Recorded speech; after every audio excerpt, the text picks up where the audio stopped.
have you all here today. We've been so nervous behind the scenes because we really believe in this. And this is no joke thing. But I just feel so blessed that we have, number one, these amazing panelists here. Number two, we have such a community of people that care, because I think that's the first bit. That's the first step towards good things. I'm still getting a couple of messages. Dee, do you mind if we've got a guest that's trying to get in and it's not working? And I don't want anyone to not come in. Okay, all right, I'm gonna leave it now because I can't deal with those things at the same time. So Future Seeds, as you know, we're all about bringing together different people across life experiences and perspectives. Despite your birth systems and political ideas, we're all about finding a more compassionate way of being in this world. And we raised this topic because it's so poignant now. We've called it Birthing the Future, and I'm so glad that that title resonated with you. And our aim in this session is to discuss the realities of pregnancy, of birthing and motherhood, especially now with the advent of COVID-19 and Black Lives Matter. It's revealed a lot, and it's shown us that there is still so much work to be done. And so this is a call to action, a call to hearts opening, a call for us to find a solution together, because no one of us has a solution. But I know when great minds come together, great things happen. So this is what this is about, because our voices have power. Our voices have power. So we have 5 really beautiful women who are going to help us look at why our health system is still plagued with inequity and inequality. I hope everyone can hear me. Please tell us if there's any problems with technology. Okay. We have a particular focus on why Black mothers are experiencing disproportionate levels of discrimination and depression in our health system. And we've invited 5 amazing leaders, 5 women that are really inspiring to me, and I know are going to be inspiring to you, who are doing the work. They are walking the path already and are planting the seeds within our communities for accessible, culturally focused, which sees people for who they are, for what their lived experiences are. And they are empowering and helping women to birth their children into the world. So our 5 guests are Simone Dyer. She is a birth worker, doula, an intuitive energy and body worker. We have Dr. Sara Alsaraf, who is a psychiatrist and a creative art therapist and healer. So grace to have you here. We have Dinsmore Tuli, who is a yoga therapist, a writer and co-founder of Yoga Nidra Network. Welcome. We have Kemi Johnson, an independent midwife, a hypnobirthing teacher, and a birth activist. Welcome. And we have the almighty Saara Jaffery-Roberts, who is a healing practitioner, an artist, a writer, and the director of programs and co-founder of Healing Justice London. Please, can we welcome all of our guests? If we had it in a space, we might have had this panel discussion differently, but we're working with what we have. So here on Zoom, we are going to start now, and we are going to be giving our panelists 10 minutes to talk. And at 7:05, we'll be opening for our question and answer and discussion. I might not cover everything, I'm only human, okay? And if you feel there are some questions that you really want answered, please write them down and save them for our question and answer. If there are any points that you feel need to be elaborated for you, please raise them.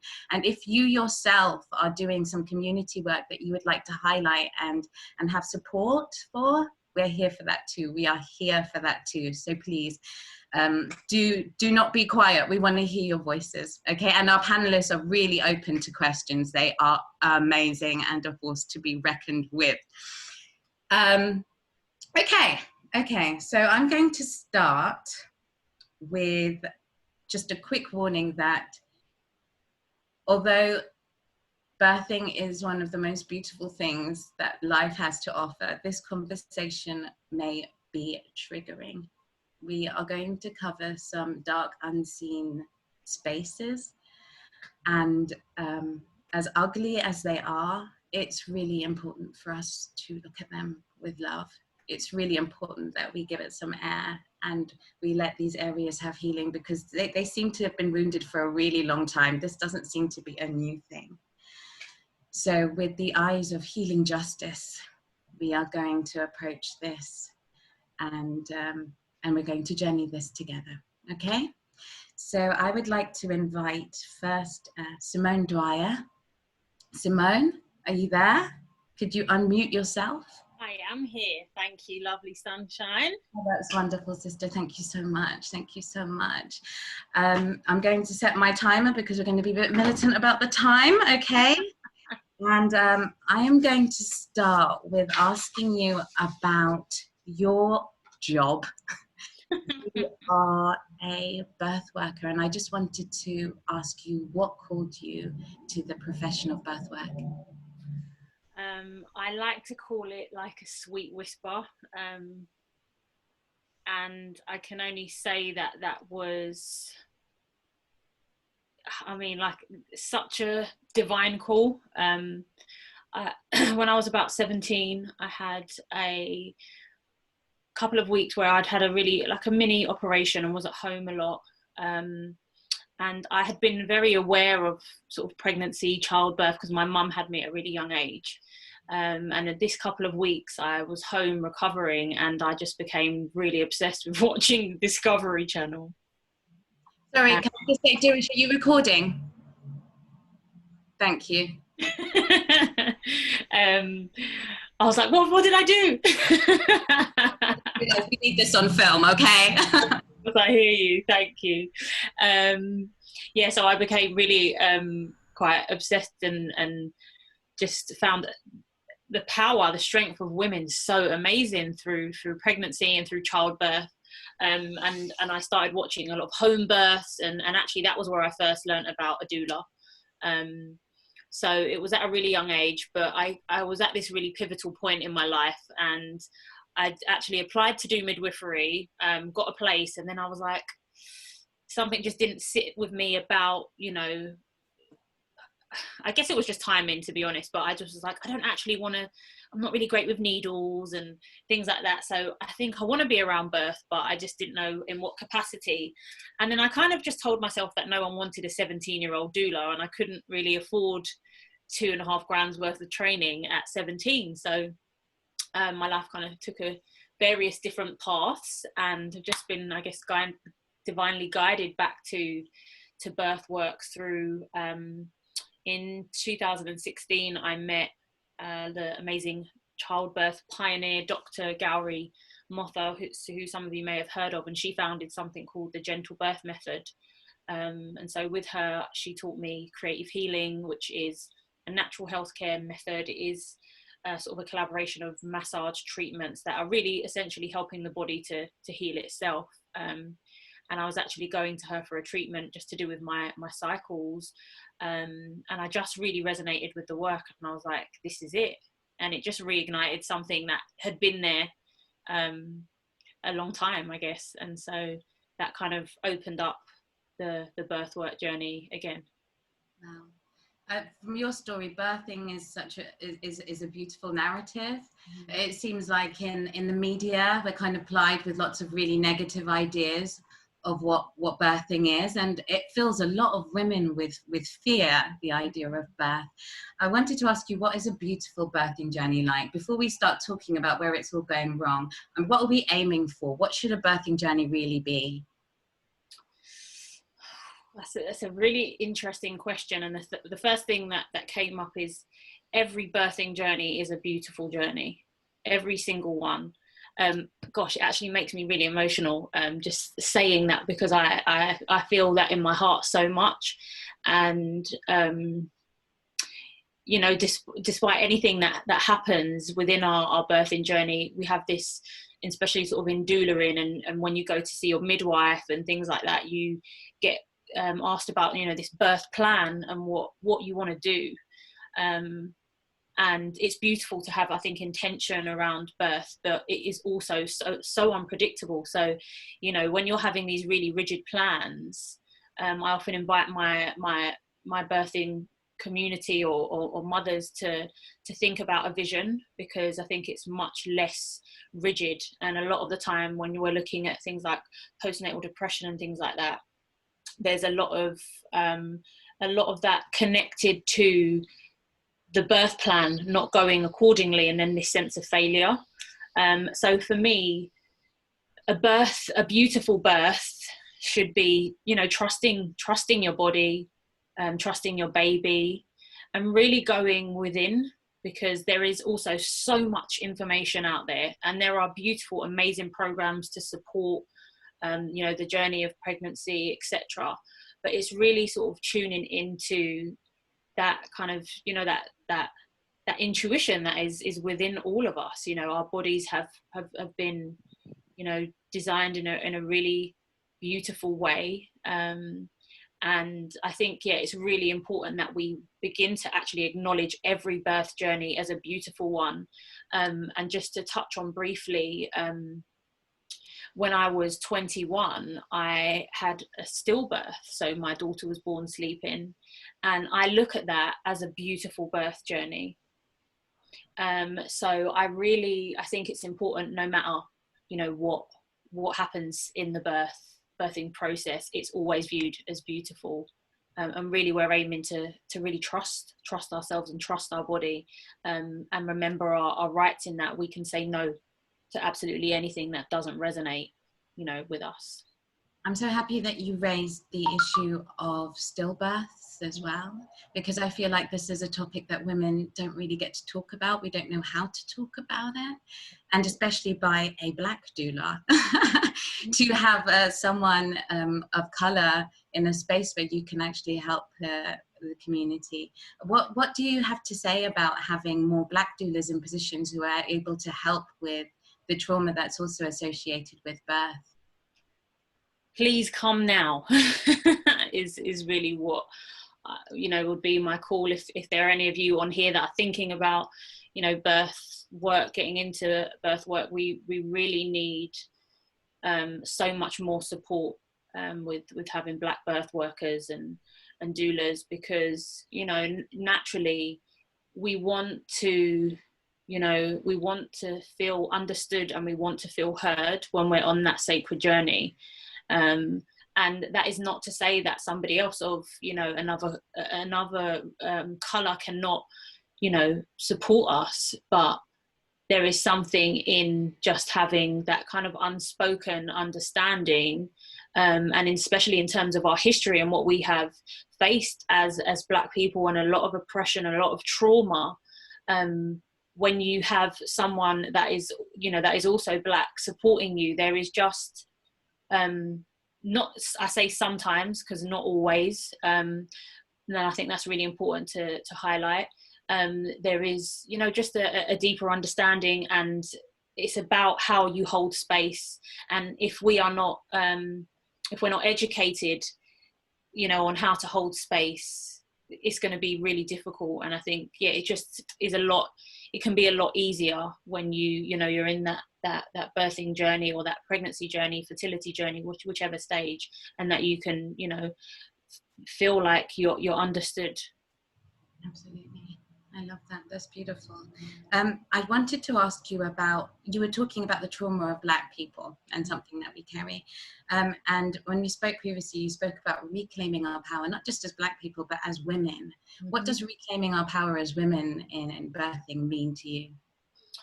To me, that means really connecting with the truth of who we are, and that doesn't come from external means, people, situations. That is something that we have to go within, that we need to, you know, kind of open ourselves to remember. It's a remembering. And when you actually even think about the word remembering, for me that means bringing parts back together, and that's parts of ourselves that have been, you know, scattered because of the trauma, because of the oppression. And it's coming back to, as women, you know, the power of who we are, and how many years ago, before, whilst medicine has its place, you know, we didn't have hospitals, and we were giving birth in fields and at home. And actually, you know, it was, you only went, when there were hospitals, you only went to hospitals when something was wrong. So, you know, actually it's just coming really back to that trusting of ourselves, and really reclaiming what is, you know, our birthright, what we're born into, that real just sacredness of trusting self, trusting body, trusting baby, and remembering how amazing, how powerful we are. Oh my goodness, Queen. Yes, yes, yes. I love that. I love that. And I think you've raised a good point. There was a time when we didn't, birth and hospital were not something that was synonymous. And now it's gone full circle. To have a birth outside of hospital is something that's really crazy. I think that's something that we need to reclaim as well. Absolutely. Oh, Mamma Mia, that time went too fast. But we're going to come back. Don't worry. We're just going to stay space with everybody right now. Thank you so much, Simone. Thank you for having me. Okay, so talking about hospitals, we are going to now ask to the stage Dr. Sara Alsaraf. Dr. Sara, would you mind turning on your microphone? Hello, can you hear me? Yes, we can. Beautiful. How are you? Brilliant. Good, thank you. Hello, lovely to see everybody. Very good to see you. Now, Doctor, you, not only are you a mother, but you are a doctor that's worked in on the front lines and experienced lots of the side of birthing and that many of us won't know about. You've worked in social services and public health and worked in the perinatal mental health services. Can you talk to us about the condition of our perinatal mental health services from the front line? What have you seen? Yeah, so first things to say really is that perinatal mental health services are such a, we're so lucky to have these services in the UK to start with, but they're actually few and far between. The United States, a lot of the states don't have any provision for women who have severe mental illness post-birth or during pregnancy. So it's just to start by saying it's absolutely fantastic that we have these spaces. Where I was working in Homerton in East London, it was also a space where for the first time in a long time, I felt that teams really came together in a multidisciplinary kind of fashion, like social, as you said before, social workers, community teams, patient advocates, families, friends, everyone was involved because you have a baby, you have a baby there, and it makes a big difference. And that kind of thinking about how to move forward when a lady has suffered a breakdown, and that there's increasing acknowledgement of the really severe depression some women can go through, really severe psychosis, but also how absolutely wonderful it is when they come to the space, which acts for them like the village that we often don't have anymore, and for them to come through it with the right support. What I would say though is it is still a system. It's still embedded in an institution. It's obviously under our National Health Service, which has you know, it has so many positives, but also it being a system, we have the same problems as in any other system. There you do find that some women of certain backgrounds, Black, brown, migrant backgrounds, sometimes get treated in different ways. Unconscious biases, whatever it might be, you start noticing that some people have different treatment. So yeah, I think there's just a lot about kind of imagining really how we're so lucky that we already have these spaces, and these spaces were fought for, and in fact this area of psychiatry is expanding, which is wonderful. There's a lot of money being put into perinatal mental health services, which is fantastic. But it's about how can we foster these spaces to be real spaces of nurturing, to acknowledge alternative practice. There were art therapists in the unit that I worked with, but of course there are other forms of practice that women, spiritual forms, healing forms that other women want to partake in, which may or may not be welcome on the wards. So yeah. How do power structures affect the services that we offer? Yeah, power is very much in so many ways. Obviously, first thing, funding, commissioning of these services. Fortunately, there has been quite a fight, and these services, as I said, are now expanding. Some women would have to have traveled 2-3 hours to get to a hospital, but more are opening around the country now, more of these spaces. Also in terms of power, it's still a lot of, like everywhere else in mental health, a lot of the services revolve around the consultant psychiatrist. So it often depends on how the consultant psychiatrist likes to run their practice. Some are much more inclined to use medication and to maybe not allow patients off the ward as much as others. So others would be less heavy on medication, maybe more on psychological interventions, emotional interventions, nutrition. So it really sometimes depends on who is actually running the ward. So it's not a kind of democratic process. But what does happen a lot of the time is there's a whole team involved, and that team meets on a regular basis, and that team are able to feed back what they think would be best for a mother.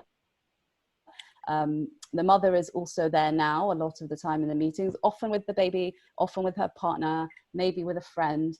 But yeah, what is more difficult now, and one of the things which we may come to later, is how all of the support is affected in the time of COVID and in a time of lockdown, when partners are not able to come onto the ward so much, friends might not be able to visit people in hospital so much, support system for mother and baby after they leave the hospital, all of this is being interrupted and affected. Why is it vital, especially now in this time of COVID, that they get the support that they need? Oh, it's so vital. I mean, even before COVID, I think the phrase of "it takes a village to raise a child" just rang through my head constantly after I had my first child. And I drew on the village. I drew on everybody. I planted myself in my own mother's home, and I was like, I'm not leaving till I feel better. And she fed me and she healed me. Along with my siblings, along with my friends, along with the community midwives who came out, because my first son was born prematurely. So for me, that kind of centrality of connection and love and healing and support is just so necessary. And I've seen so many women who have come to perinatal mental health services who are single mothers, migrants, with no support in the UK, people who are subject to domestic violence, who are stuck and have very little support, and obviously they have strength and resilience that is just like beyond, and they draw upon it, and they you know, and when they have a child, you see how much power women have and how much strength they have and resilience, and they will do it on their own, and they love that child so much. So, you know, and they want to look after that child so much, but support is so necessary, particularly when women have suffered a severe mental illness, either during their pregnancy or before the pregnancy. They need so much help in so many different ways, in financial means, accommodation. They have to have a stable place to live, all of the kind of social structures that need to put in place. But most importantly, they need someone to talk to. They need someone they can rely on. Sometimes when they're not feeling well enough, they need to be able to hand the baby to someone and get a bit of sleep. So all of these services are vital, and trying to think about how we can offer that in times of COVID, or virtual ways, local ways, where it might, because of means of access now, and potentially going into the future, it's so important to start rethinking this and imagining how we're going to do this. I love that, and you planted some seeds already. So I'm also, it's important not to throw away what we already have, and that you already see the benefits of our system already, but talk about how we can talk about a virtual support systems that we can create. So in terms of transforming reproductive health, what other seeds would you like to throw in there for your children to see? Oh, well, for a start, we need to, I feel a huge part of my own learning journey has been around fear. I trained in a medical discipline. I trained in medicine to start with, and psychiatry, before I moved on to creative arts therapy and healing practice. I feel that, unfortunately, medicine still propagates a lot of fear, and although midwifery has changed practice in the UK substantially, and encouraging home births and much more natural ways of pain relief, I still feel that there's over medicalization, and I feel that's all related to kind of, obviously, patriarchal, fear-based narratives, old narratives. So I'd like to see a shift in narrative, a shift in the way that we come together to think about these things, so that we can come together across disciplines, from like what you've done today, bringing people together from so many different backgrounds, and really, you know, doing this kind of like thinking, sharing stories together, and then thinking, what is next? How are we going to, you know, problematize, but how are we going to shape this? How are we going to imagine this? How are we going to take from all the different disciplines that we learn, all the different backgrounds we have, put it in a melting pot, and come up with our magic solutions? And as Simone said, listen to those sweet whispers and get them going, you know, as visions. Wonderful. It is so refreshing. Thank you so much, Dr. Sara. Thank you so much. We'll be talking to you later, okay? Everybody, make sure you're taking notes. If you have any questions later, please hit our speakers up. They are here. Thank you so much, Sara, Dr. Sara. Okay, next, I would like to invite Dinsmore Tuli. Would you mind please turning off your mute? Hello. Hello? Hello. Hello. How are you? I'm good. Thank you so much. No, thank you so much for being here with us. It feels rushed. 10 minutes is nothing, actually. I would like to plug into your experience on the front line for the last 25 years. You say 25 years as a birth campaigner, amongst many other things. There's a legacy here that's been left behind that we don't get taught about in school, about women, about Black women coming together and doing what needs to be done because it's not being done for them. Could you talk to us a bit about your experience in Lambeth, and the kinds of issues that you have been campaigning for and are still campaigning for now? Yeah, it's an honour and a privilege to be able to share with you beautiful people.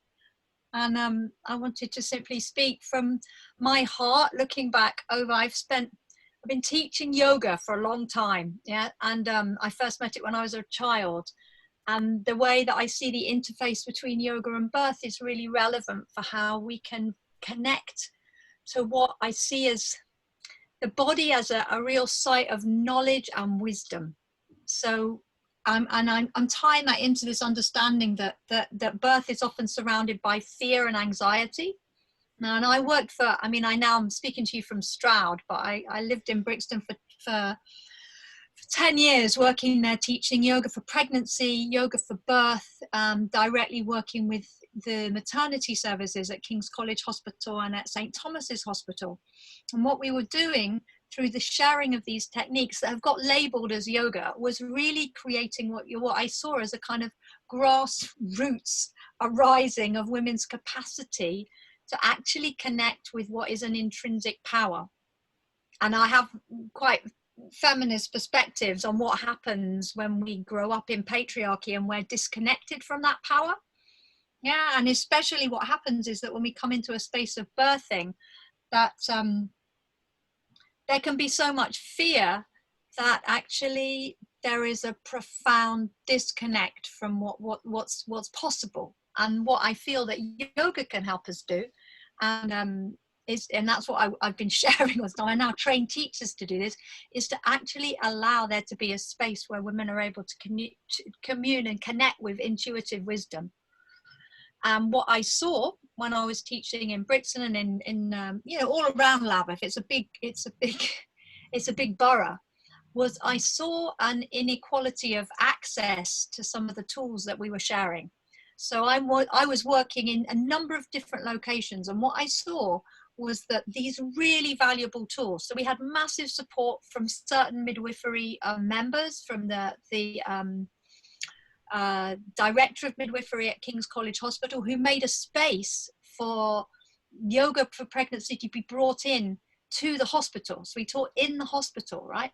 And what I imagined was going to happen when we brought yoga into the hospital and offered places for free was that we would be able to reach out to the demographic of the community that I saw in my neighbours. As it was a black borough, I live in Brixton Hill, and what I saw was the access to those tools was largely taken up by wealthy middle-class white ladies. Yeah, and that may well be because I'm teaching it and offering it, and that's how I appeared. But actually what I saw was that there was a real it was an inequality of access. And even though something was in the hospital, the take up of these incredibly valuable tools, which was supported by the midwifery staff.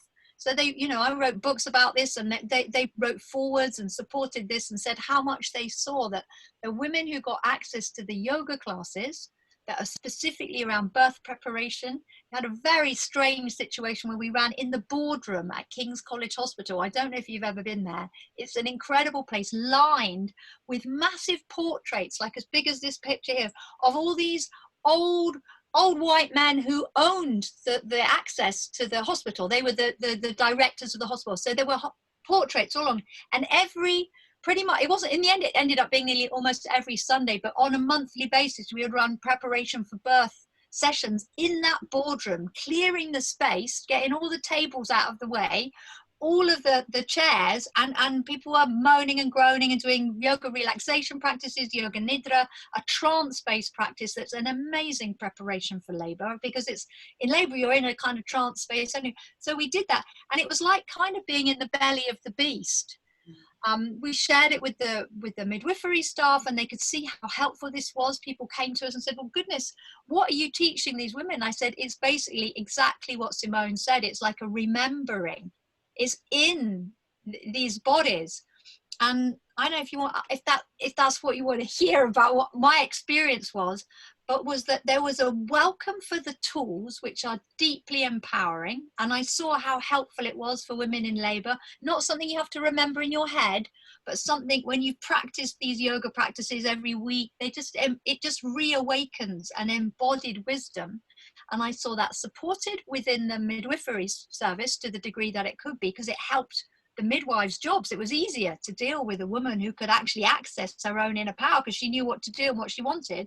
But I also saw what I see everywhere in the yoga world, and I tend not to work in yoga studios very much anymore because they were basically very exclusive places, and it broke my heart to feel that all of these amazing tools that are so vital and helpful and empowering were really only getting out to an elite.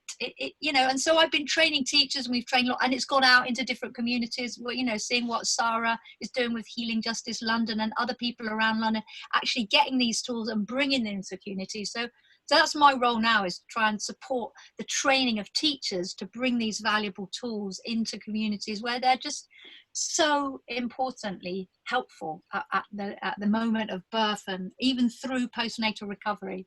So I spent 7 years as a breastfeeding counsellor in Lambeth, working with the National Childbirth Trust. And again, I saw all these amazing tools and the support which the NCT could give. Again, it seemed a very elite operation. So that broke my heart, but it lifts my heart to think that here in this kind of environment, we can actually make sure that there's an awareness of these immense tools and resources everybody needs them, I mean, so you've raised that the tools are there, but they're not getting to the people that need them. Is it a case of needing to start younger? How about if we spoke to women at a younger age rather than when they're pregnant, but actually embedding these tools of wellness already when they're teenagers, so they're wary of their body and wary of what they need?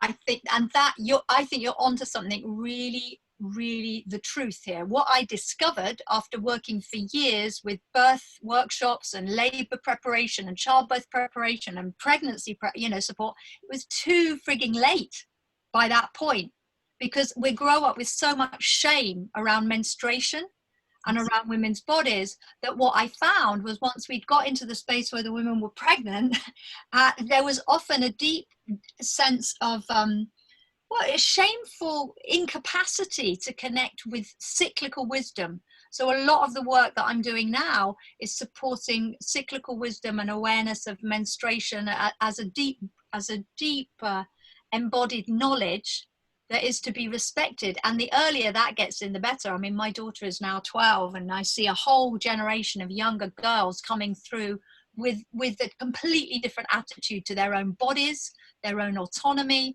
their own blood. The rhythms of their bodies are actually something that doesn't get overloaded with shame, and that changes the experience of pregnancy and birth. Do you know what I mean? It's like if that respect for one's female embodied cycles and wisdom is taught from early on, then I actually think that there's a deeper sense of autonomy and power and respect for what women's bodies can do.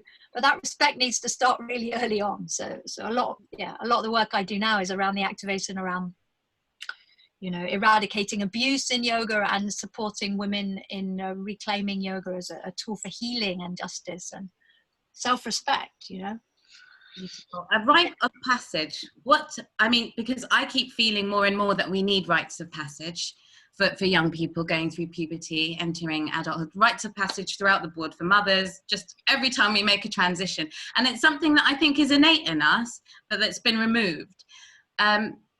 How do we make rites of passage so that they are accessible for young people and not kind of, there are lots of symbols that I think young people might overlook.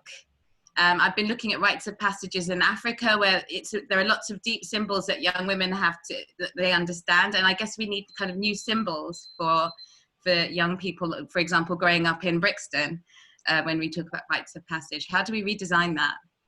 I don't know, sunshine. I don't know.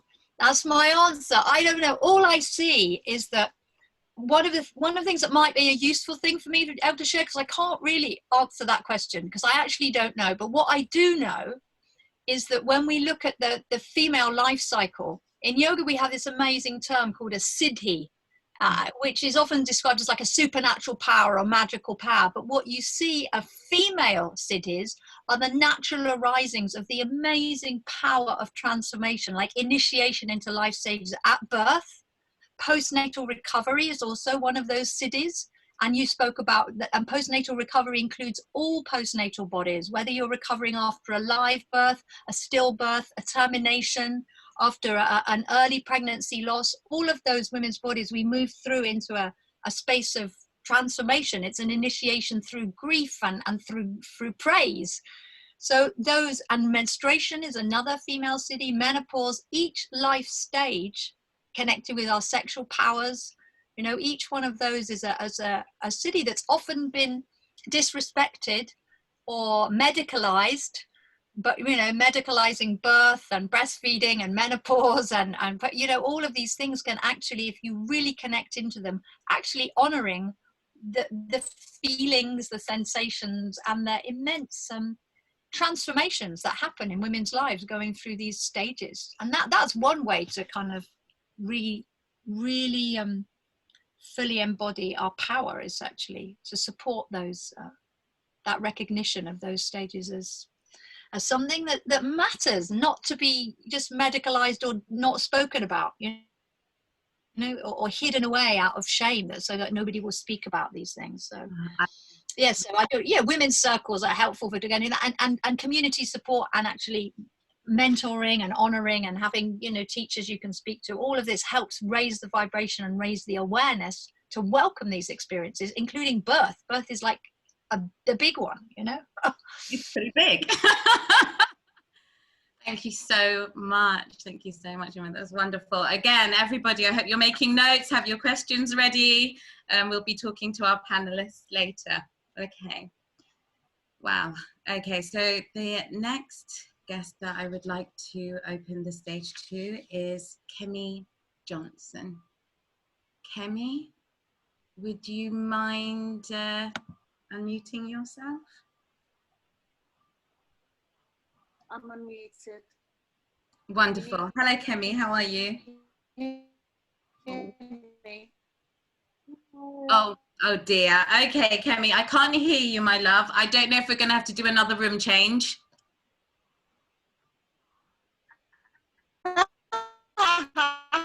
Oh dear, you sound like a robot. Okay, you know what we'll do? Are you here? Let's see. It's going to work. How about now? Can you hear me now? Hallelujah.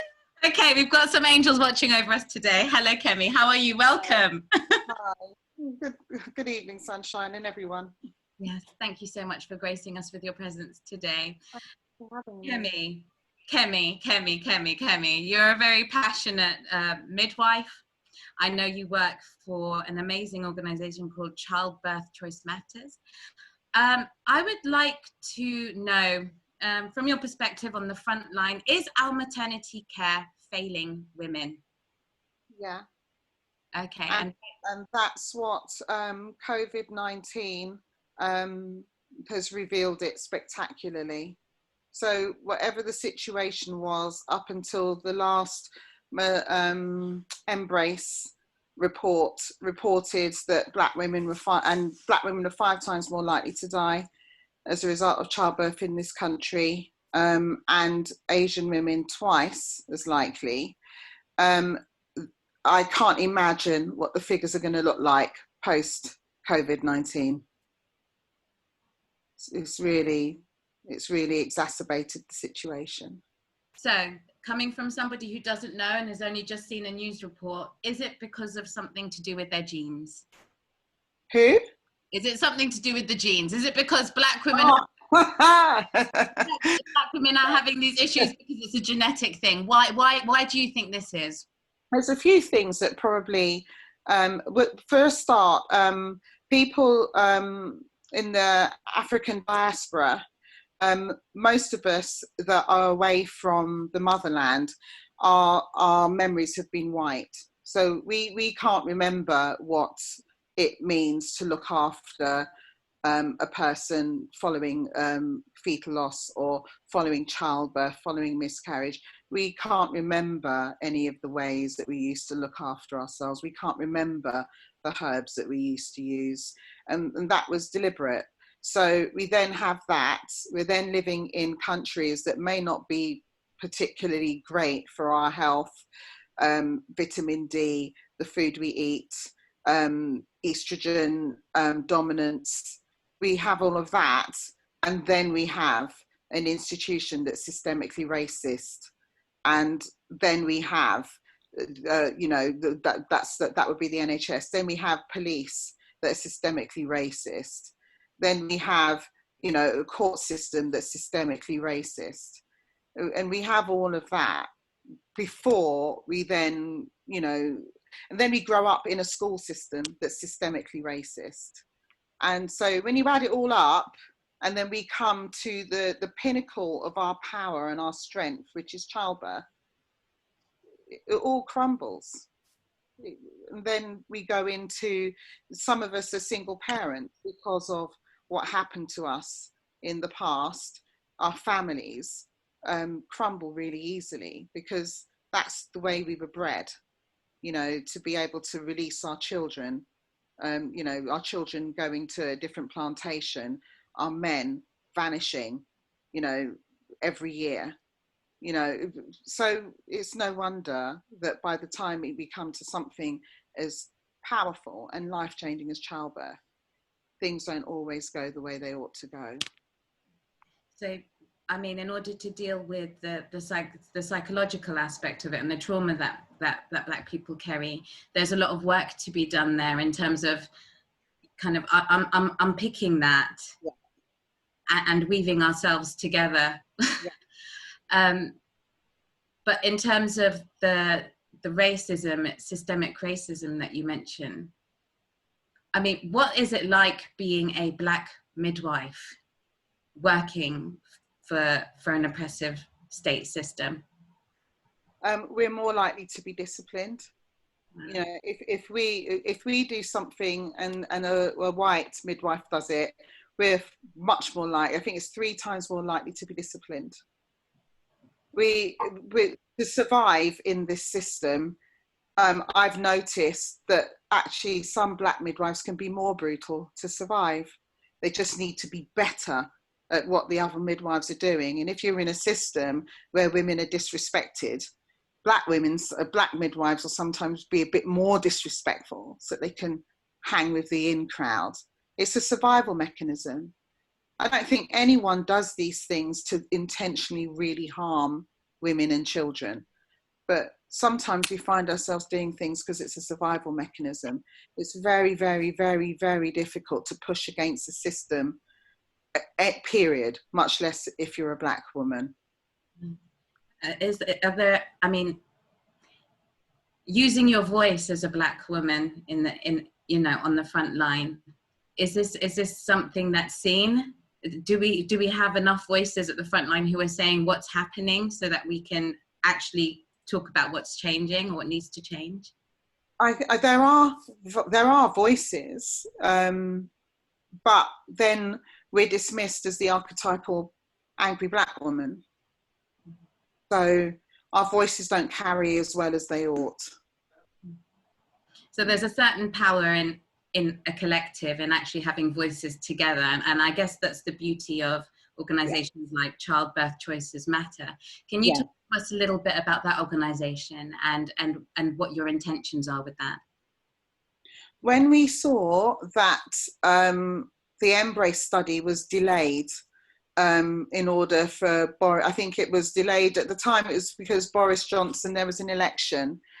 And what the Embrace report for the maternal mortality and morbidity report, what it showed was actually that ratio of Black women to white women when it comes to illness and death, that had increased. And so the report wasn't issued. And so we realised that the establishment isn't really for fixing the problem. And there's so many people, like everyone that's here, listening right now, is a heart and hands and an intellect that wants to fix the problem. But unfortunately, all of the, even like hearing what Uma has been up to for decades, hearing what Sara wants to do with perinatal mental health, all of that really does come to nothing when the people that we place at the top of the hierarchy have no interest or care in improving the situation. They'd rather just hide the report than issue it and face facts and let's work together on it. It is, for instance, the Better Birth Initiative by the amazing Baroness Cumberledge. Amazing work. Now, she did everything to make sure she brought the voices that aren't usually heard. So like, for me, I was born and bred here. I do have agency. I talk, right? But a lot of people don't talk. They can't say it. They won't fill in those forms. They won't attend those conferences. And so Baroness Cumberledge made sure that we went to them and heard their voices and used interpreters. She went to great lengths to get their voices heard, to write a report that was going to make things better. She did that. A pandemic hit, and every single thing that she's put in place was decimated. Absolutely decimated, just vanished with no good reason. There are no good reasons. Those of us that aren't working in the NHS, we've continued to provide exactly the same care, excellent care to mothers and their babies, but with a mask on. And we're all well. We all made sure that we looked, because we're holistic, we made sure that we looked at what are we doing to impair our immune systems. So we all stopped drinking. We all increased our zinc, our vitamin D, our vitamin C. We all slept better so that we wouldn't let families down. And then we showed up when they needed us. But if you look at our establishment, our institution, they didn't take those steps. They just withdrew anything that was going to benefit the family. They withdrew home births. They withdrew birth centres. They took away their birth partners, their doulas. And that's still the case. If you go to IKEA today, you can buy whatever you want to buy. You go to a bar tonight, you can sit wherever you want to sit.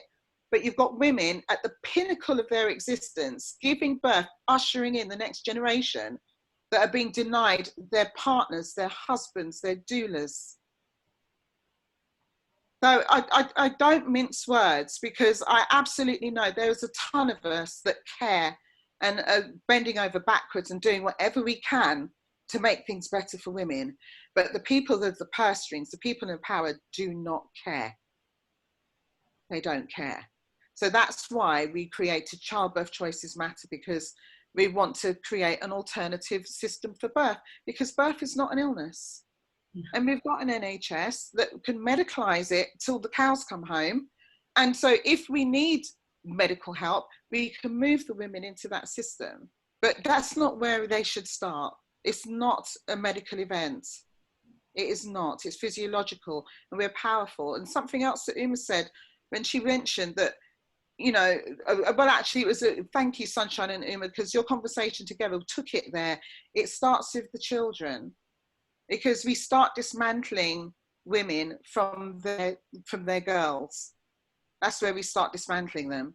And so how, you know, I'm always talking about, you know, retain your power. But the reality is, how can I ask a woman when she's at her most vulnerable, at her heaviest, with a core stability that is difficult to manage because she's got a whole human out in front of her? How can I ask her then to fight for herself when she's been taught all through her childhood to be compliant, be a good girl, lie down, open your legs? You know, we're taught to be compliant. So how can I really expect women to speak up for themselves when they're pregnant? Wow.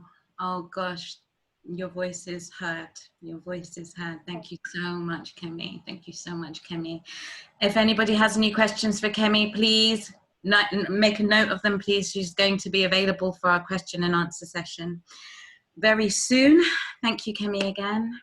Thank you. Thank you for listening. Oh my goodness me, my heart is so open. Okay, we're going to have to move on, and I would like to ask Sara Saara Jaffery-Roberts to unmute herself, please. Hiya. Hello, my love. How are you? I'm good, thank you. I just want to say a big thank you to Sarah, because we approached her and we were like, babe, we've got this thing, Birthing the Future, and we need your help. And she has opened so many doors so that we can have this conversation today. And it's your work and your light that has led the way for this. So much gratitude for your presence, Sarah. Thank you so much. Thank you so much. And I was inspired to do this topic because I know of the work that you're already doing in my circle. So I would like to know, and I would like the world to know, what you do. Number one, let's just start with Healing Justice. Please tell me, what is Healing Justice London? Thank you, Sunshine, and thank you, everyone. So Healing Justice London is an organisation that broadly creates access to healing for marginalised communities. So, you know, we've touched on a lot of these issues already, like why aren't these powerful tools going to where, well, they're needed everywhere, but why aren't they going to certain places? Why are they only going to some places and not others? So that's exactly why we created Healing Justice, because me and my colleague Fazana were both working in different youth projects, different community projects, and we saw the real lack of trauma-informed care that really looked at the particular traumas of people of colour and of people from different marginalised groups, and provided this healing space to move through pain, acknowledge pain that's particular to the histories of these people, and then move into space of empowerment and thriving. So really understanding how it's specific.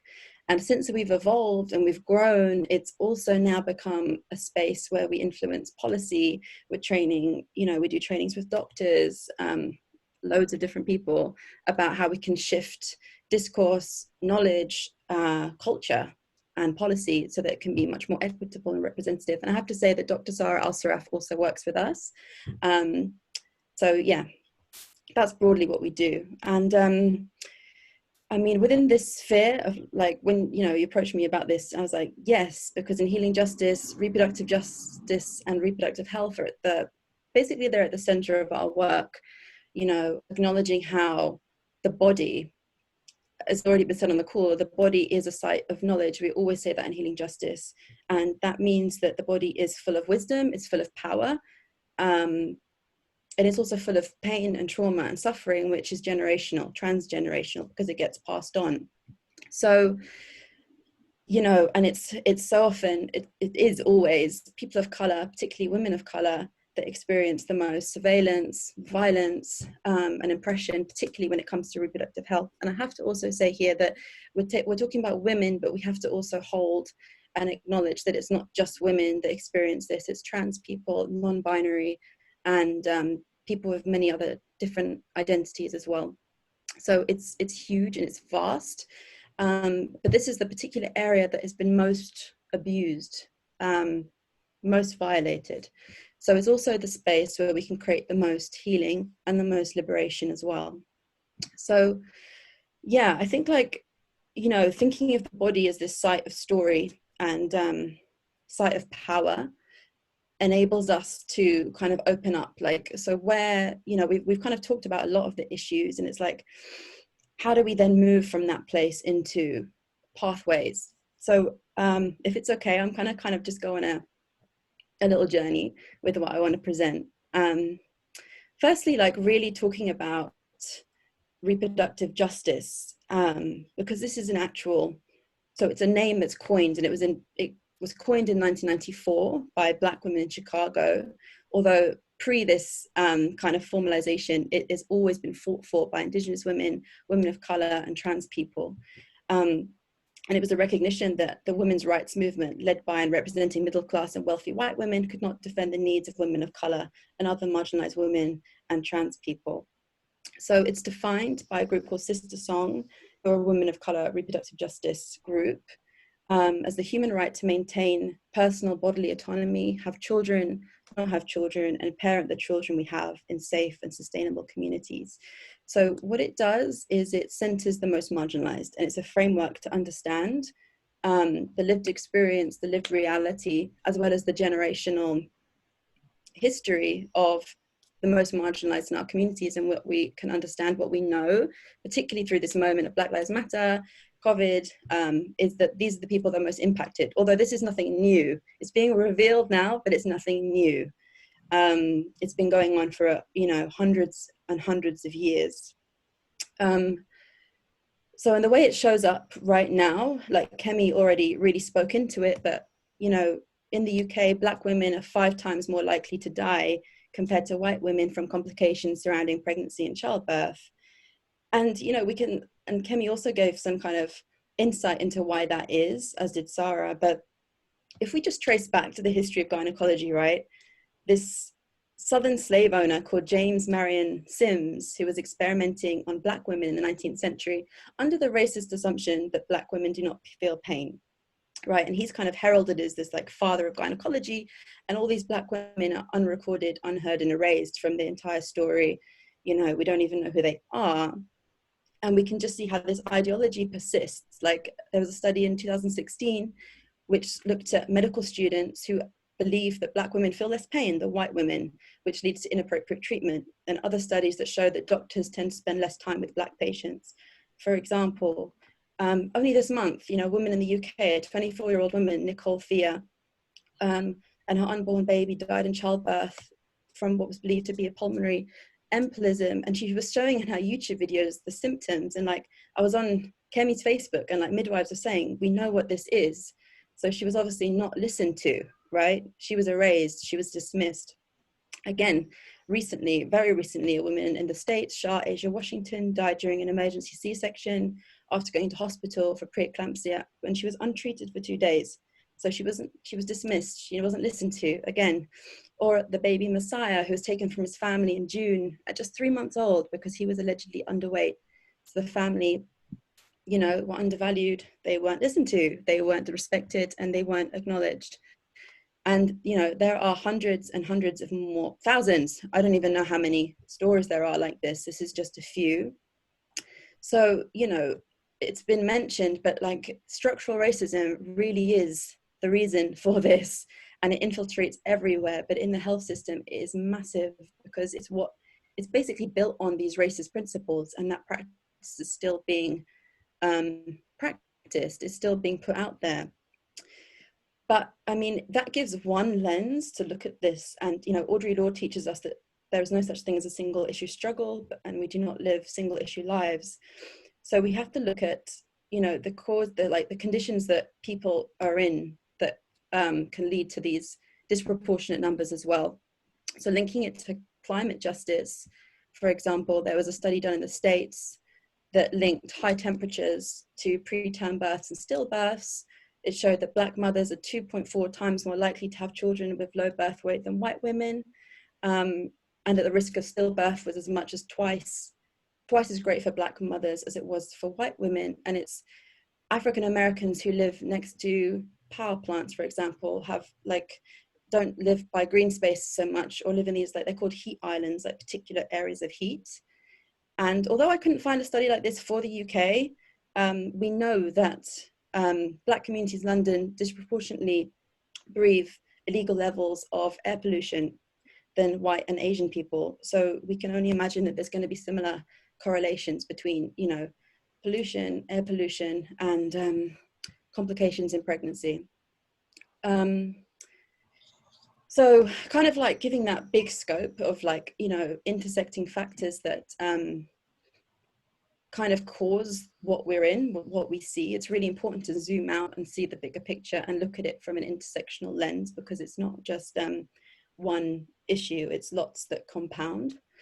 And I mean, in talking about climate, like, the land also offers a real space of healing. My colleague Fazana was with the Chi Nation Council, who were teaching on sexual health and gender justice, and using the land as the place to heal from that, you know, looking at like how we can design communities where we can like collectively raise children.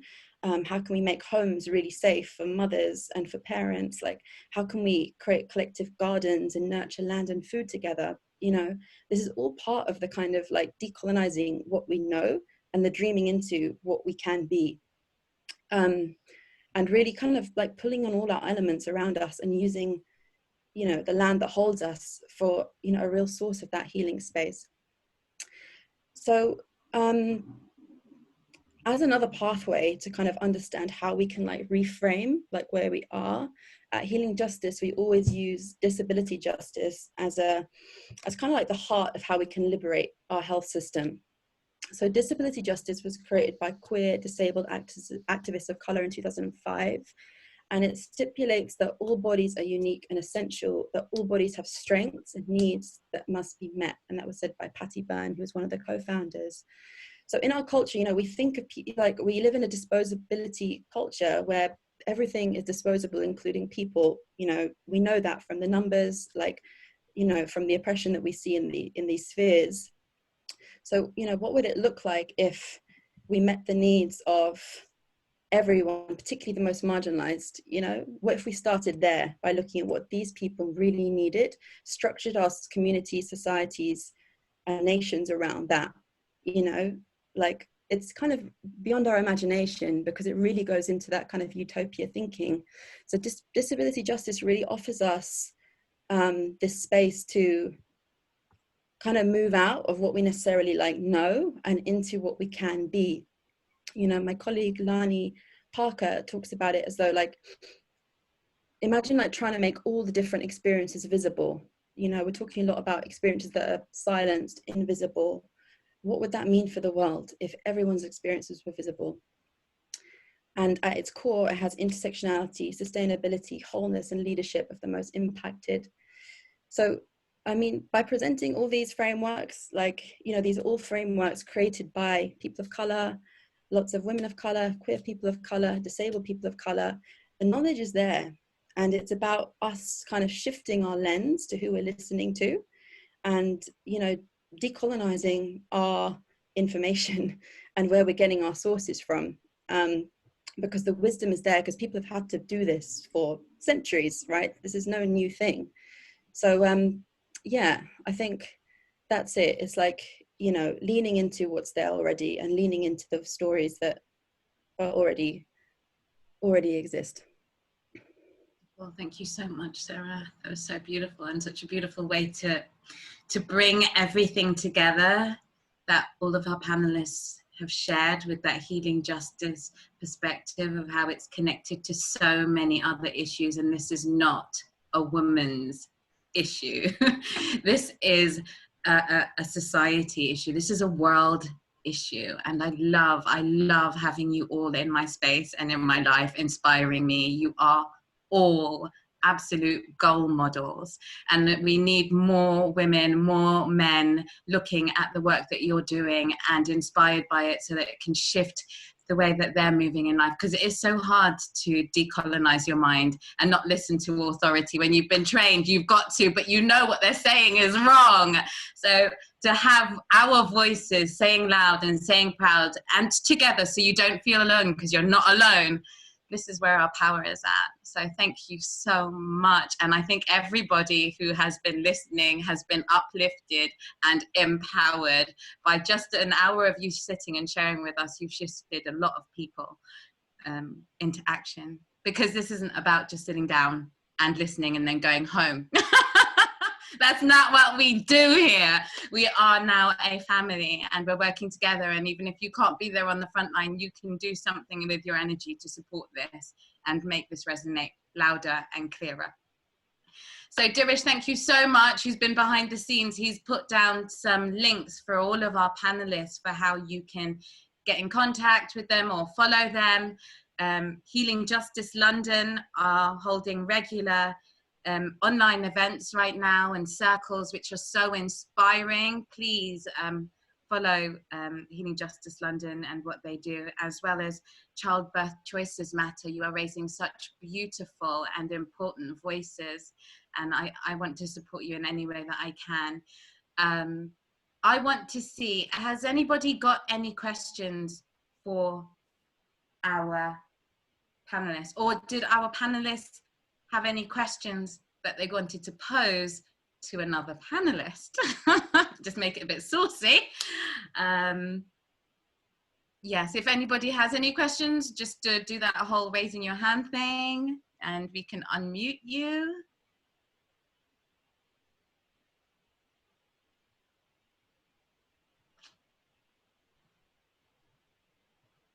Maren's work.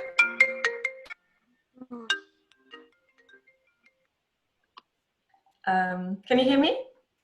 Yes, we can hear you. First, thank you so much, Sunshine, and all the panelists. I'm deeply moved, and all sorts of emotions are flying around. And I'm so glad that this was organized. So thank you, Dirish, as well. So much depth and challenges that, again, are some new things uncovered. So I've been working closer with Uma, actually. Hi, Uma. I teach pregnancy yoga. I'm a birth doula as well. And my question is, because this is quite a unique situation now, and I'm really re-finding my feet. So it's quite a powerful moment because I've been cut off all the studios I was teaching at. I feel very similar to Uma, that it also has been a middle-class white space. That was never sitting right with me. I live locally in Leytonstone, and my vision and mission now is to really, from this, just start up locally and try to be inclusive as I can with classes. How can I reach women of color? Because I feel there is this kind of divide, what Uma was also describing. I am white and I am middle class, I can't help it. And those women of color who have found their way into my classes have loved it just as much as everybody else. How can I seem more accessible? And does that make sense as a question? I would love to hear from you. How can I go about that? That's an open question to anyone. Can I start by answering? Yes. So hi, thank you for your question. People actually ask me this a lot, and you know, I think, you know, that it starts with just really doing the work on yourself instead of sort of trying to going out to do anything. Because what can happen is, like, you know, people really, I get it, especially with everything coming up. You want to create more inclusive spaces and really want this work to go out to people, but I think sometimes it can sort of jump ahead, and what needs to start at the forefront is just doing the kind of the work on yourself, like to undo any kind of like oppressive thinking, and you know, that kind of anti-racism work on yourself, which we all have to do. And I feel like from that space, it'll be a really authentic space that the space you're in will kind of shift. Like, I think it should be less a kind of going out and doing, and more a kind of leaning in and reaching in to the self. Because I've seen it done in a lot of like really bad ways, and because it's kind of wanted to miss that step. And yeah, I think it just shines from authenticity, and if you're doing the work, it'll naturally happen in its right time. Also, you know, like, I feel like it's not like you have to teach people of color. I think that there's people doing that and they're doing it beautifully. We sometimes, maybe you're just doing a brilliant job where you are, who you're teaching, and that's perfect. I think if you're doing that work internally, you don't need to worry about who's in your class. It's more the kind of like inner integrity to yourself, and yeah, into like your inner alignment. I don't know if anyone else wants to jump in, or if that's kind of complete. Thank you.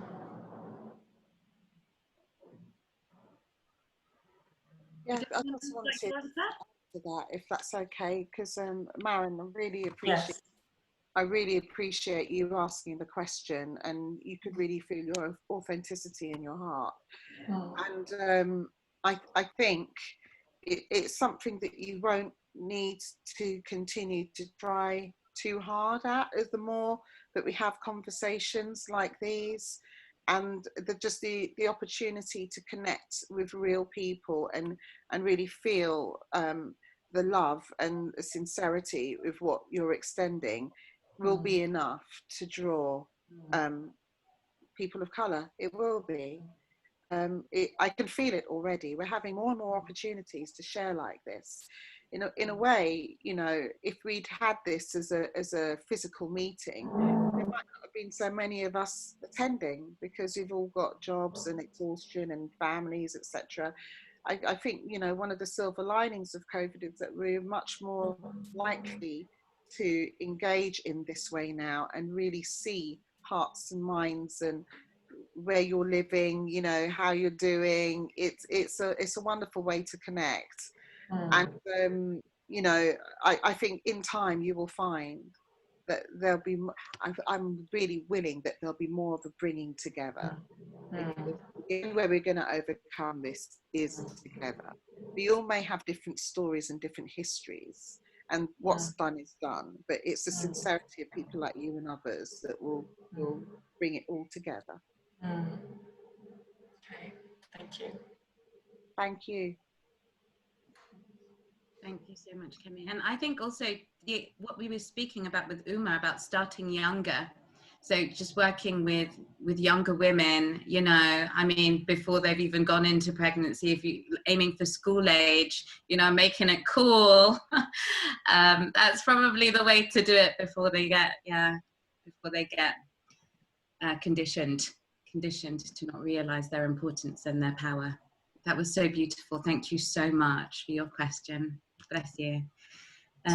Sorry, I was just going to as well, just quickly, just to add, which I think can be kind of probably to everybody, in that if there is anyone with that kind of feeling of how do I expand my work or, you know, reach, you know, more people of colour, just what came up as soon as Maren, as you asked your question, was just stay connected to your heart, because forgetting love, it has been why we've been so separate. Well, there is no separation between us. We have different stories and different experiences, but when we start to, you know, when we move from the heart, when we start to move from a place of love, then we hold space for more compassion for one another and in each other's personal experience. And like everybody has kind of has said, it is about starting within, going within, and just checking in with yourself that everything, as much as possible, that you're doing, that you're saying, the way that you're being is from just a loving heart space. And I think hopefully that can kind of cover something within all of us, no matter where we're working in the field. Yeah. Oh, bless you, Simone.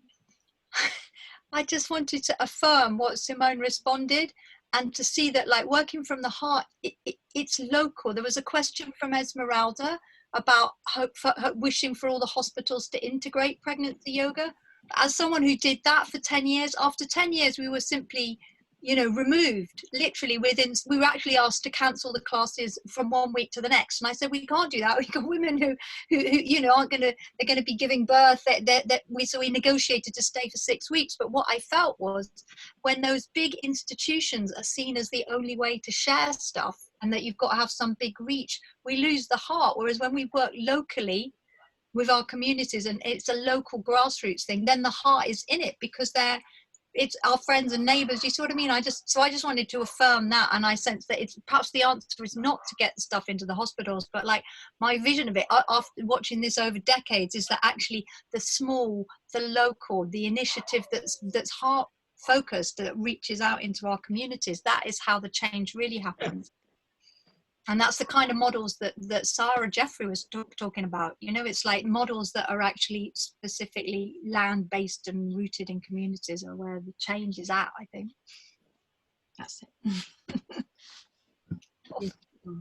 Does anyone else have anything to say? I'm just going to read some of the comments. Astra says, thanking all the panel for such an amazing discussion. She's wishing us all well. Lorraine Lozano, thank you so much for your comment. She says, wholeheartedly agree with starting with younger women. As a mother of younger daughters, I've already started. I'm in Ireland, and let me tell you, we need so many changes here. Oh, have you got someone with a question? Me. Can you hear? Hey, Sunshine, how are you? Very good. I just wanted to add maybe a different dynamic, or kind of two things I wanted to input. And one was womb healing, because I did a 1.5 journey of womb healing for myself.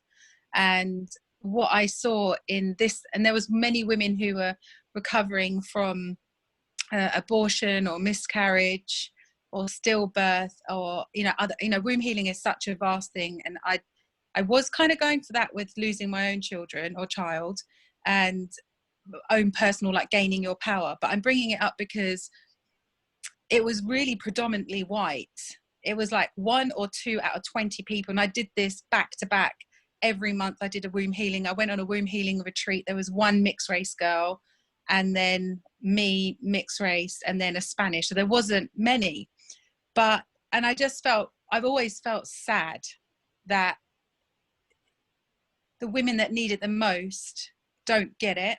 And this is from a spiritual aspect, but also in clearing and helping the womb, you allow that portal, that space, if it's gone through trauma, which all women have, especially women of colour, to be just a golden light and golden orb to create a baby to live in the most sacred space before it's birthed into this dimension, into this human earthly dimension. And I like, and it's the cost as well, right?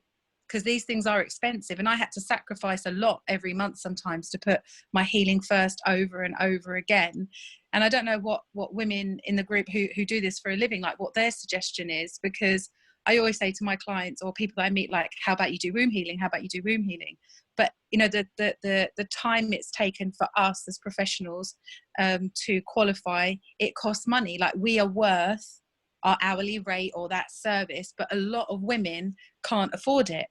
So we have to tailor down our, you know, services to make it affordable, which is happening to me now. People are reaching out for some healing, but they can't afford it at that. So I'm happy, you know, to an extent, I'm happy to lower it.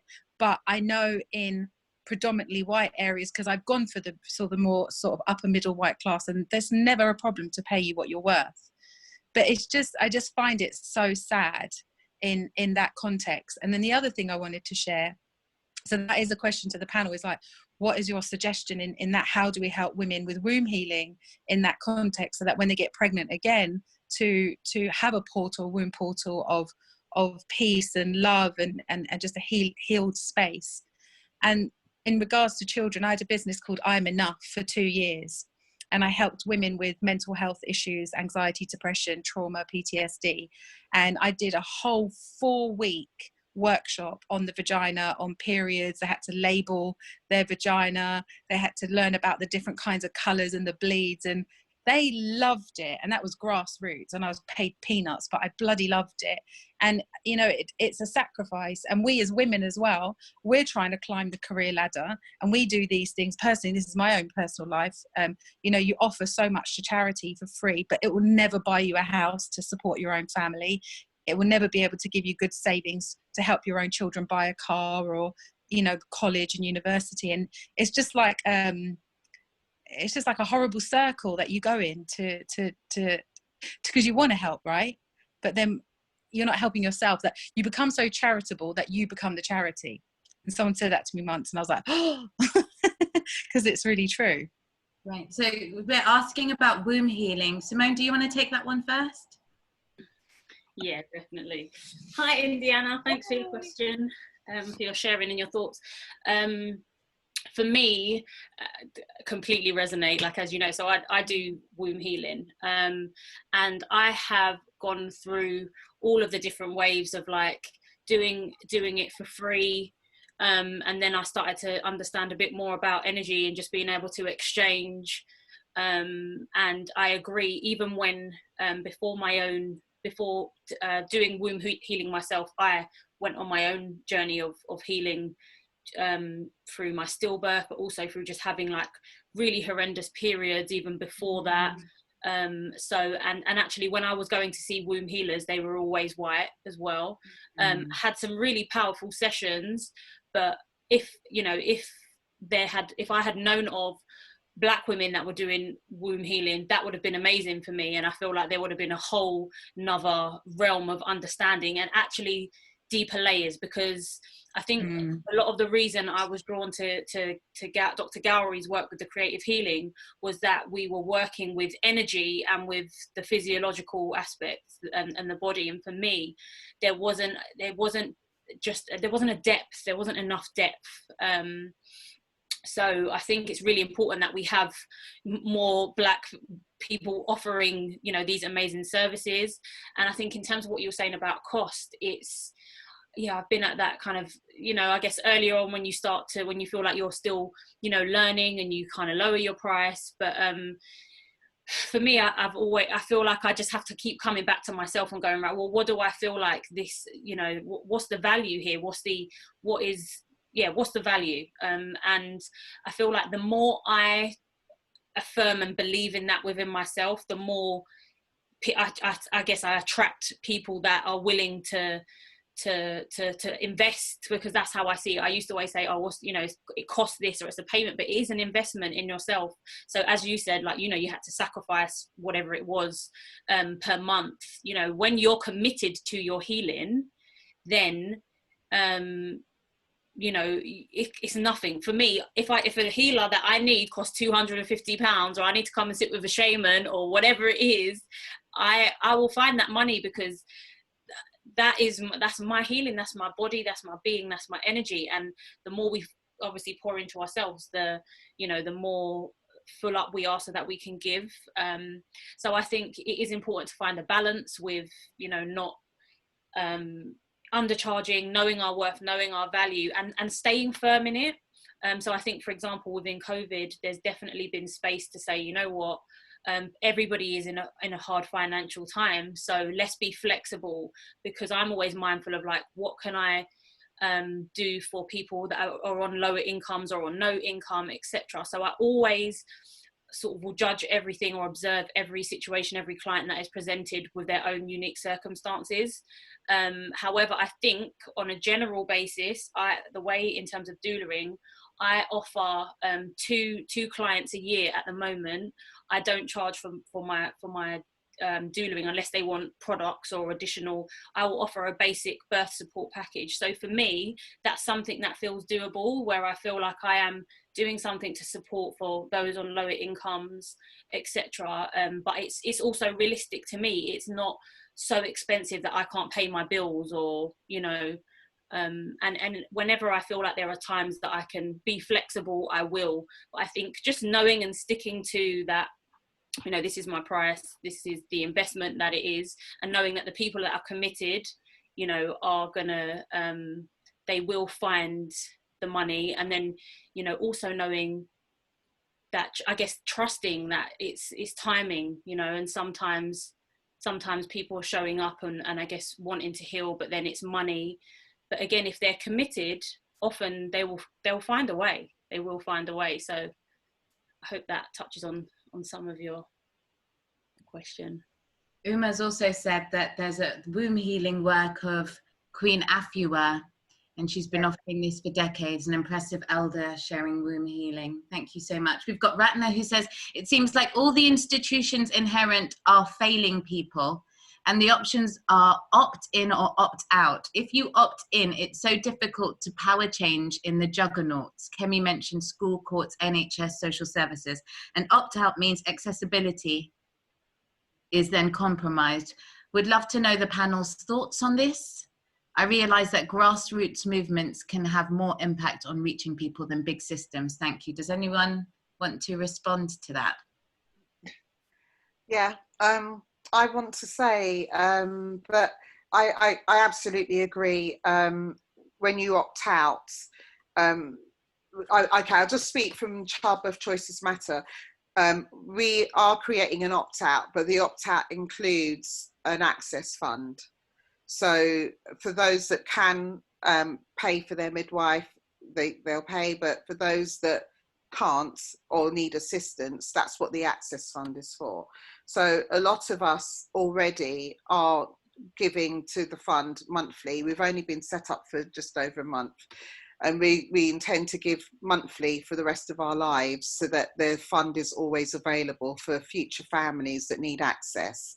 But so what we're expressing is that it's a joint responsibility to have some provision for people that don't have the means.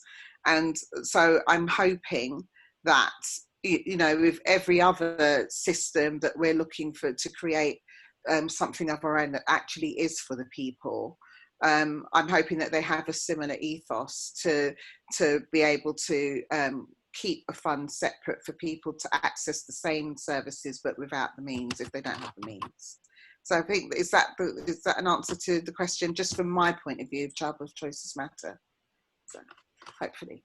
Thank you so much, Kemi. Does anyone else want to respond to that question? Otherwise we have, oh, sorry. I think it kind of responds to this, and I think it also actually kind of weaves into the question before, and I'm just going to be very quick. Like, so yeah, like at Healing Justice, you know, our aim is to, one of our biggest aims is to create these healing spaces that center people of color and people from other marginalized communities. So we have, all our events are free. We have like womb healing sessions, yoni healing sessions. We have a regular men of color healing session that is rolling at the moment. We have a mum circle that is once a month. I can't even think of all the sessions we have, but we have a lot. And yeah, they're all free with the option to donate, but absolutely no obligation. And we also have a really large bank of practitioners in our network. So, you know, we know and they're all either people of color or they're allies that we know and trust. And these are herbalists, they're nutritionists, they are body workers, somatic practitioners.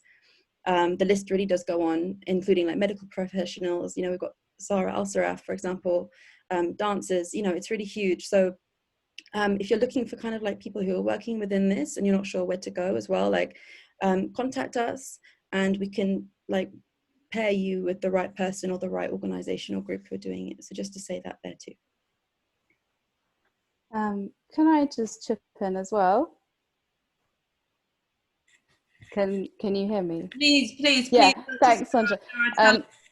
Just 2 points from that as well. I wanted to say that you need to, when you're navigating the system, it's so important to always be conscious of the power dynamics that are going on. And for an example of a woman I'll never forget, a single mother, migrant, got pregnant. Her partner didn't want anything to do with it, abandoned her. Her family weren't even able to know about it because of the stigma attached to pregnancy outside of marriage. She was by herself here. Was consistently pressured by the consultant to take medication consistently, every couple of days. You need to take medication because you're depressed. And she would just say to the consultant, I'm not depressed. I don't have any support in this country. I have a baby who I love and want to look after. I don't have anywhere to live. The place you've given me is down, a place that is suitable for my child, and I'm not taking antidepressants. And she was a total inspiration because so many other people had just didn't realize they could say no, didn't realize they could stand firm.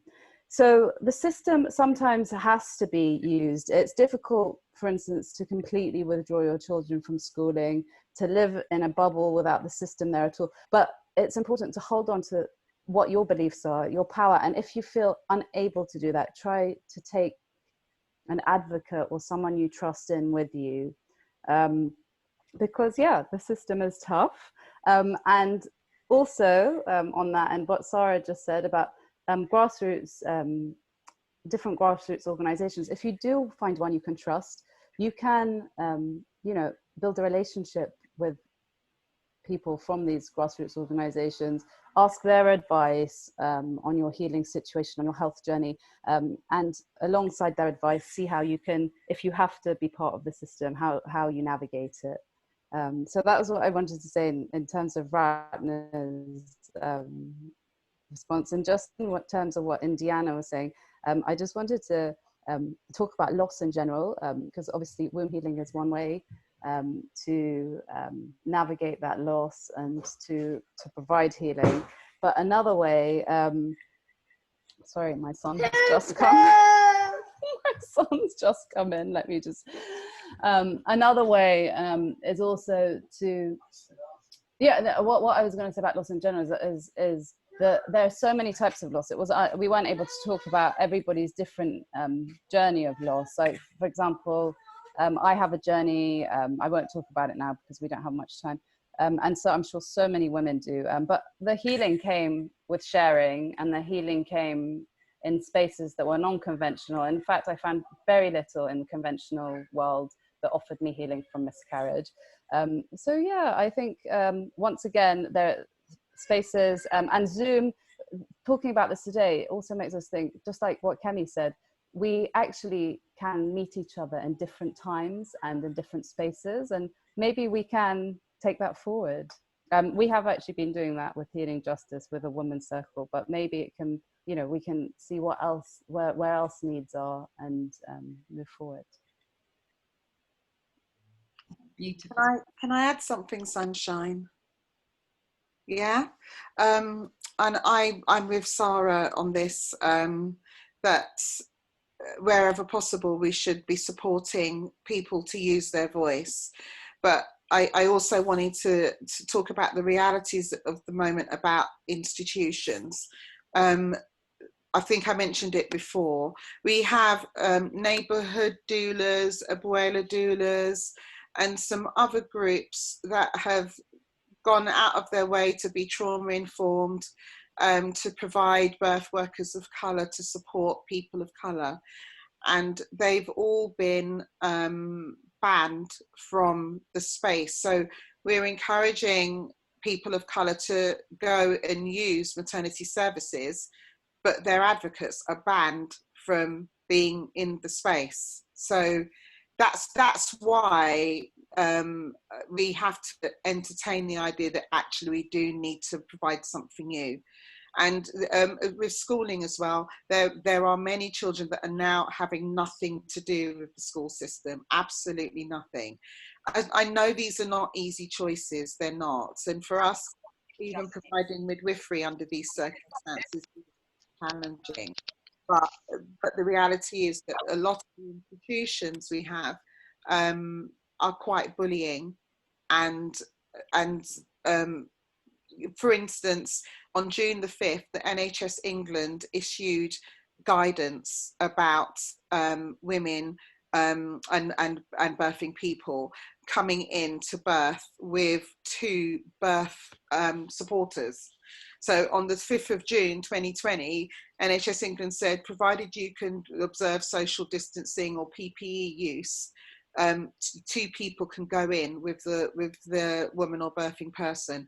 And it's now July the 21st, and most maternity units are not doing what they are, not following the guidance that NHS England issued on the 5th of June. So when you've got people power tripping like this, we have to entertain seriously the idea that we have to provide something completely different and separate. But like you say, Sara, I agree with you. If you need to access the service, by all means access it, but it's quite difficult to take an advocate in with you. Some doulas go in and they get threatened with ejection from the birth. They get threatened with security just because they're supporting a woman's human rights. So, you know, there's quite a lot of bullying going on here. And I'm agreeing with you, but at the same time I'm saying the reality for most women in this country at the moment is their human rights are not met and their advocates are not respected. So, yeah. It's necessary to voice that. It's necessary to say it so it can be changed. So thank you so much, Kemi. Sunshine, can I just add to that, just because they answered my question? Thank you, all of you. But the reason I asked that as well is just from personal experience. What Kemi was saying, when you do speak out, it can come at a massive cost. I spent 10 years in NHS as a paediatric audiologist, and highlighted a lot of stuff that went on. And as a result of that, I'd resigned after childbirth being like the most transformative experience, and actually resigned because it didn't, it wasn't really working, and the amount of challenge I was kind of bringing to the systemic issues meant that I was escorted off the premises like a criminal on my last day. And this is what happens. And I wasn't I'm not, and I spoke to my colleagues who are also head of departments in different places around the country, and they were like, this isn't something new. So for me, that meant an opt out, because I'd chosen to opt out. And then it was also like, I don't, we're not in the school system, but I'm not in the school system for the reasons of the systemic racism in the school system, for lots of reasons, the oppression. So it kind of feel like a lot of institutions, because it's so like that. But at the same time, I'm trying to then, how do we make sure that other children get the same access? And it's the same with what you're doing with other women getting the access, to all of these services. How do we make that? So I am involved in groups that are trying to, have like democratic self-directed learning collectives, for example. We're trying to do that locally, but it is kind of like, it's marrying, and I wish there was a little bit more cohesion between people trying to do the work in the systems and people outside of the systems. But the system can really expel people very quickly. So it was burnout. And for me to then spend another 10 years or something in another institution fighting change wasn't not an option. It was actually, how do I create something, you know, use energy to create something new and supportive for more people than to try and spend that energy changing a system. So that was just to add to what you've all said there. It was really interesting. And yeah, now I know who to go to. So yeah. Ratna, could you please find me somehow? I will do. With me, please. Yeah, will you? When you've got a moment. Yeah. Thank you. And I now work for the Breastfeeding Network as a breastfeeding counsellor. Wow. So I would love to talk to more of you about how the Breastfeeding Network itself as an institution. I know there's 4 breastfeeding network charities, 4 breastfeeding charities in the UK, but again, a lot of the actual service users are not the people they should be targeting or getting. So it would be really great to connect. Yeah. Perfect. Yeah.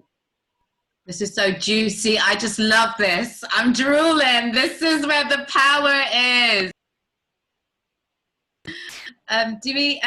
Shall I read some more comments, or do we have any more questions, or did anyone want to respond or add some more to Ratna's comments? Sara, Dr. Sara? Okay. Rachel Piper says, thank you if it's helpful.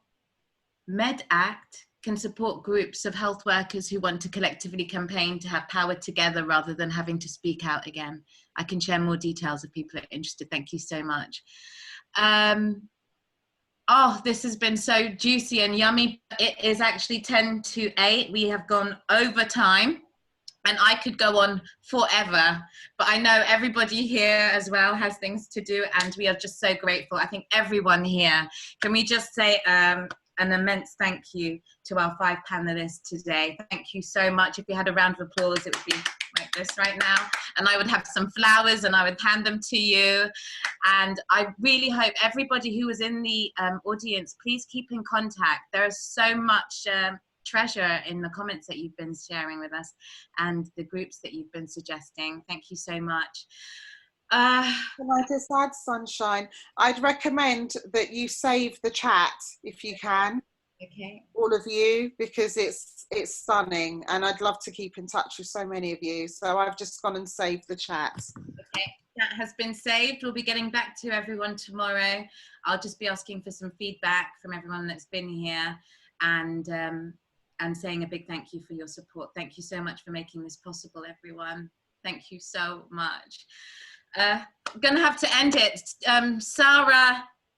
Saara Jaffery, would you mind coming back online, darling?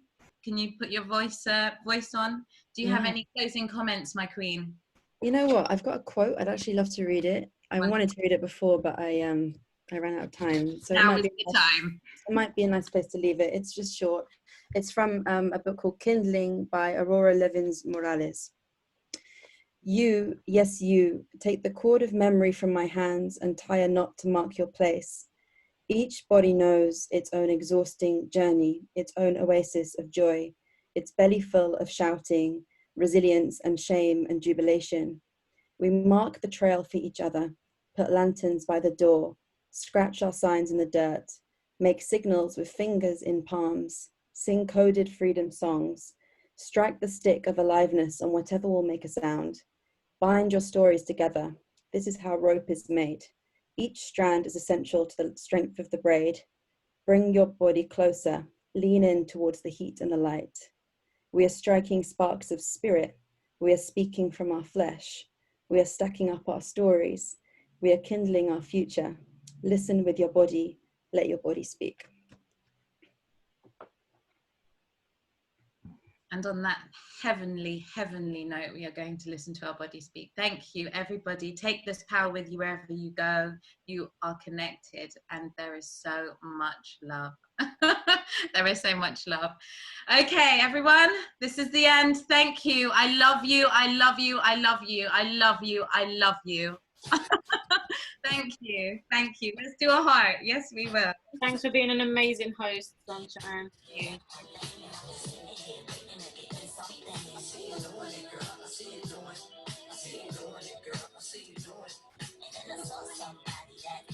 Thank you to all our panelists. Thank you to Uma, to Sara, Dr. Sara, Kemi, Simone, and our host, Sunshine. You've been a wonderful audience. You've been a wonderful panelists. Do connect with us on Future Seeds Project on Instagram, and stay tuned for the recording. Tell all your friends, your family, your community about all these amazing panelists that we have here. They've given us so much wisdom, so much light, and so much more than we ever could have with their wealth and their experience. So keep shining, everybody, and we'll see you all very soon. Peace and love. I love being the change. Woo!